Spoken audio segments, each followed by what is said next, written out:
Everybody, welcome back to the channel and more Chicago Way here. So we recently did an unboxing for the new Mounties faction. Today we want to take a look at them as a faction, review the faction, and figure out what makes them interesting, since we have them as a brand new one for the game. So there's 4 different models available. You have to have your captain, typical kind of leader profile, only has a pistol. Your elite shooter is the sergeant, optional. And he has that +2 to shoot. Also, they both have +1 to hand, so that's actually important, but also both just pistols. And then the Mounties, you have to have 2 or more of those, and then up to 4 cadets. Again, the cadets, your basic low-level guy, pistols free for them. The Mounties are really where we get the only variety for the faction, and that's the fact that they can have rifles. So aside from that, we don't get any shotguns, no other fancy weapons. So in that sense, they're not going to be a faction that can do a whole lot of different things. They're going to be somewhat one-dimensional in the fact of just, again, what their weapons will allow them to do. But having a lot of pistols isn't necessarily bad, because they do have some tricks for mobility when we talk about using them in their mounted capacity, right? Because we're going to get to short range pretty quick. So they do have several special rules and even some extra stuff for campaign play. So their main one here is called No Half Measures, which I think like they should have swapped the names of these. Seems to fit better. But No Half Measures: if a Mountie fails a nerve test, they may immediately re-roll it once. If they fail again, they have to accept the second result. So that's actually just pretty cool, because it doesn't say like once per turn. It's just in that situation, if a Mountie fails a nerve test, they get a free reroll.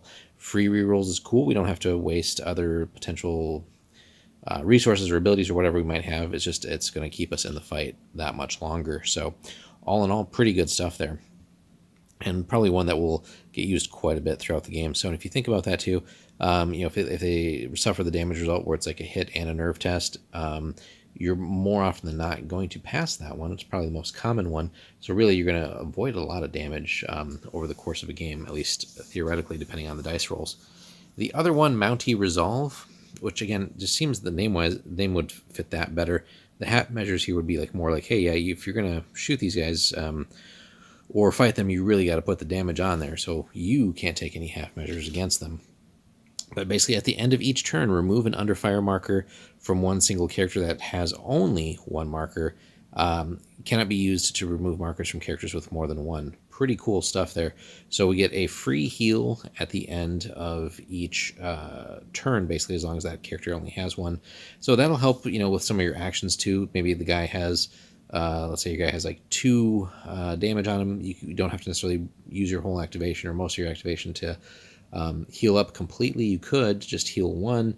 Yeah, you're going to still suffer the penalties of having that 1 damage on you, but at the end of the turn, maybe, hey, that guy's going to then get that heal for free, so you're just kind of thinking ahead. But what it really means is, if you're going up against these guys, you can't really just take the strategy of like, putting a damage on here, damage there, and kind of going with that. And a lot of times maybe you only got like 1 whole hit for the turn. They're going to heal that at the end of the turn, and you've essentially wasted your offense for that given turn. So if you're going to deal with these guys, you're really going to have to at least put a couple damage on them, make them use part of their turns to heal up. Sure, they'll still maybe get to trigger Mountie Resolve, but again, you're going to really have to put serious pressure on them to turn that ability off, right?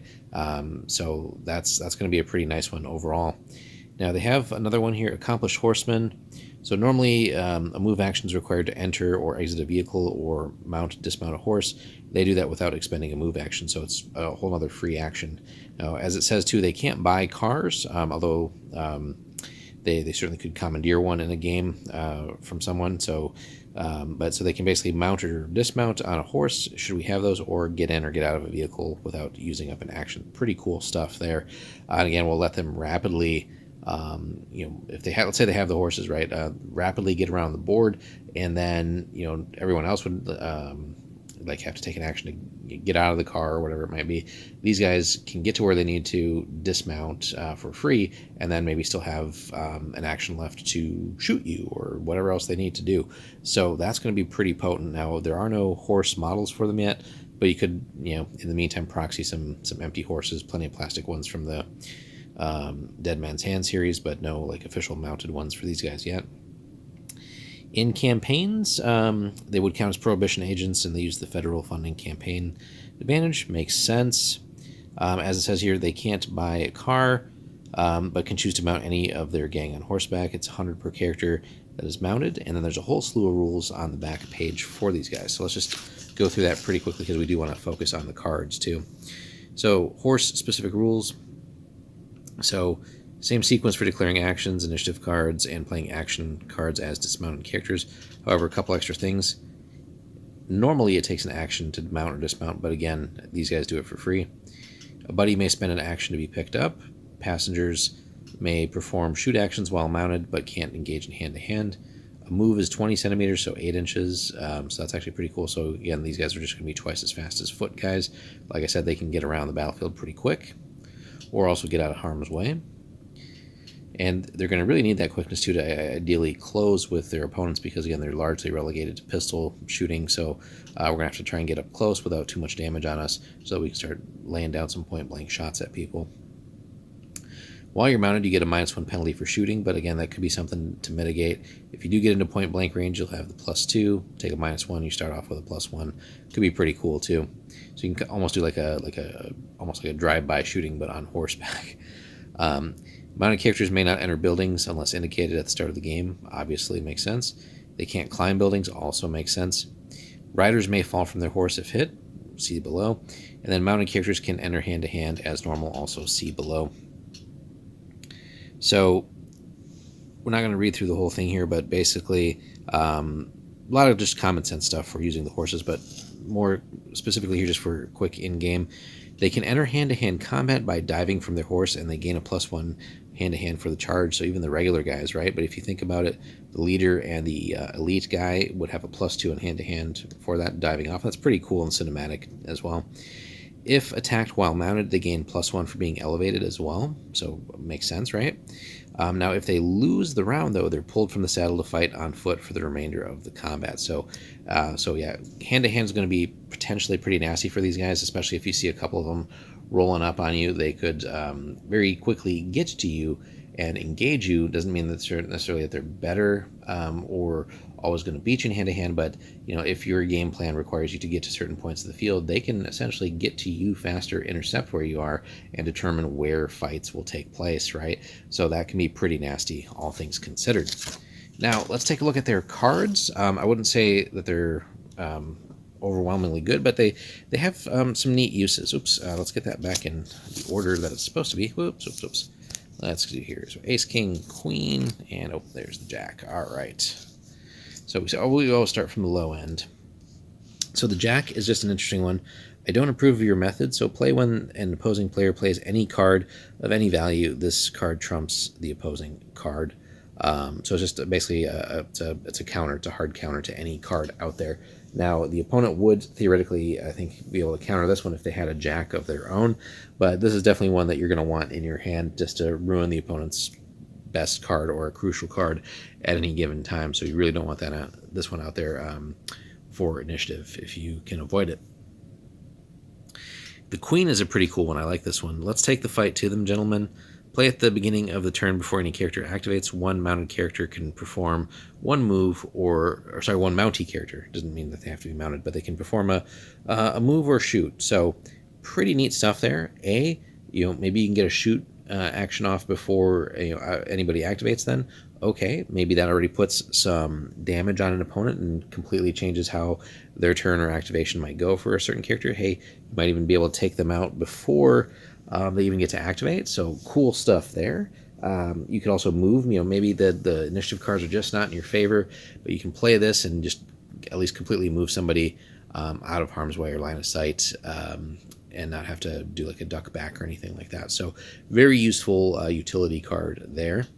The king is another interesting one. This one's, if there's a powerful card here, this one is probably just one of their nastiest ones that they can have. Surprise, as you very well know, Mr. Ness, is half the battle. So play at the beginning of the turn after all initiative cards are revealed. The Mounties player can swap any 3 cards. Usually it's just like 1 or 2 tops with a lot of these factions. any 3 cards with any other 3 cards, friend or foe. And that's the kicker. Usually you're just messing around with your own cards to help your initiative order and get your team right. Any 3, even the opponent, so you could royally screw them over. So if you got dealt, some very low initiative cards, take your 3 low ones and take them for their 3 best ones. Just completely rearrange how the turn's going to go. This one, especially if we can get this one off multiple times in the course of a game or something like that, is going to be absolutely devastating. You're just really going to screw over your opponent.